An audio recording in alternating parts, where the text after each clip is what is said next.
Hello and welcome to another After Effects tutorial. Today we're going to be learning how to make ray tracing in After Effects. So the very first thing we're going to be doing is creating the shapes in Illustrator. We could make them in After Effects, but I think it's going to be better to make them this way so we can learn how to integrate both programs.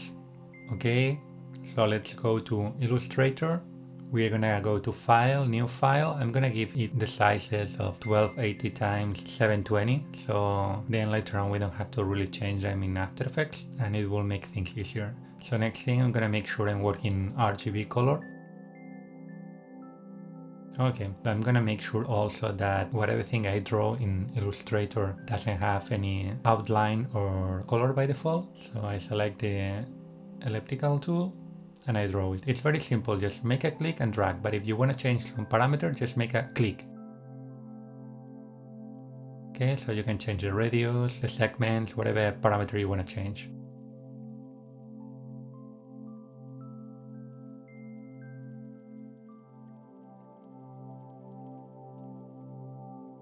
I'm gonna draw it now, click and drag. I'm gonna make sure it's well aligned in the composition. So I'm gonna try to center it, okay. Now, I'm gonna make sure to give it a color to the outline. So I will select the color red. Okay. And to the stroke, I'm gonna give it quite some thickness, so it's quite visible. Okay, 20, fine. Notice how everything is in a layer that I'm gonna change the name to Twister. It's very important that we separate every single element in one layer, otherwise it will not work in After Effects. Okay, I'm saving this as an Illustrator file, and now in After Effects I'm gonna import it.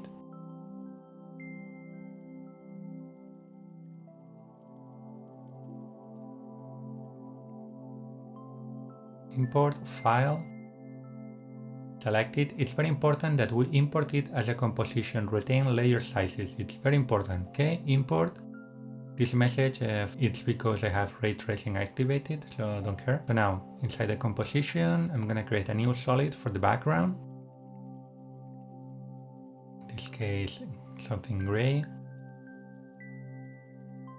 I'm gonna make it bigger, so when I move the camera in 3D space, I don't have problems. So now I will select the layer inside the composition where we have the vector layer from Illustrator, and I'm gonna activate create shapes from vector layer. Now I can delete the Illustrator layer, and with the new one we'll be able to work inside After Effects. Okay, so the next thing I'm gonna be doing is creating an animation to make this new shape appear. Okay, so it's very simple. I open the properties, I go to this icon where it says add, click on the arrow, and I will use trim path. Okay, open the options for the trim path. Notice that it says start and end. Okay, I'm going to second number 2, make a keyframe on the end, 100, and at the beginning I put 0. Okay.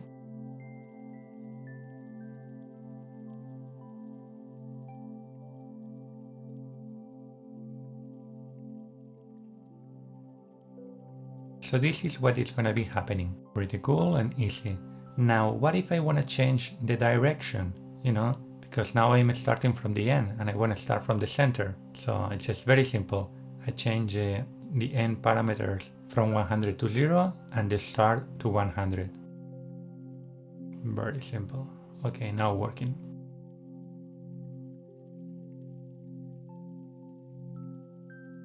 Now I will make those layers 3D by clicking on the cubes.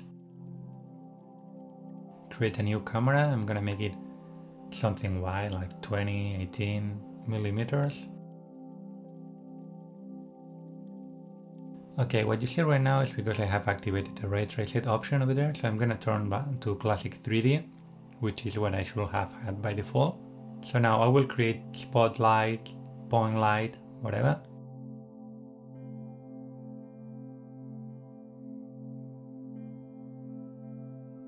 I'm gonna place them, moving the light and the point of interest of that light. I create a new light, second one. Notice that some areas are very burned, so I'm gonna turn down the intensity of those lights, which later on maybe I have to readjust. I'm increasing the cone angle too, same thing for the other light. intensity and cone angle. Moving the point of interest a little bit, just adjusting the lights basically. Okay, so cool. Okay. In the lights options, you have to make sure that cast shadows is activated on mode.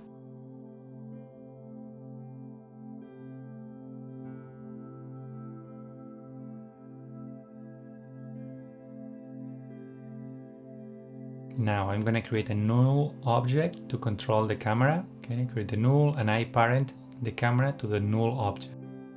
I'm turning the null object 3D. Okay, so now I'm rotating the camera and moving it to get a better composition.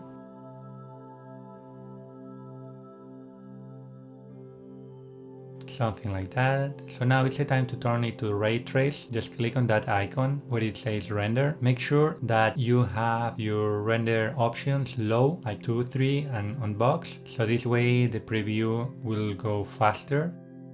If you want to have better quality, you'll have to increase like 10, 12, 15, like way more. Okay, so the next thing we're going to be doing is extruding. We're going to be extruding the shape. So we go to the shape layer, we open the attributes, geometry options, extrude depth. Notice that nothing is happening. This is normal, basically because we are extruding in the Z space, so it's basically going underneath the background. So what I have to do is move the background down on positive. Once again, we are moving in Z space positive. If it was negative, it will be coming closer to the camera. Okay, so based on that, I'm just readjusting the position of the camera using the null object.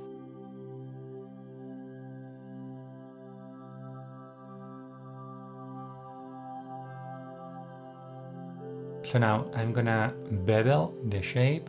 Notice it's basically giving like softer edges. I can choose convex, concave.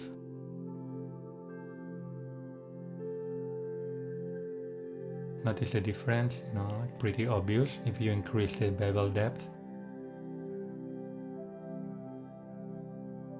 Okay, for the sake of the example, it's fine.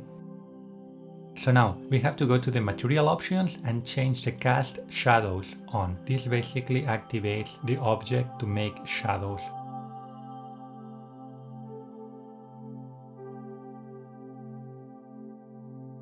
Now on the lights we have to go to the shadow diffusion and make those shadows diffuse by giving them like quite a big value, like 600. You can increase them a lot or less. Notice how cool it's looking now.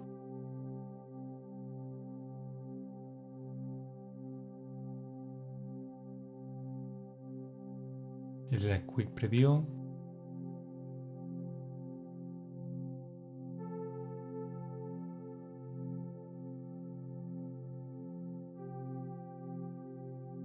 Okay, I'm going to increase the ray tracing quality to 12 maybe.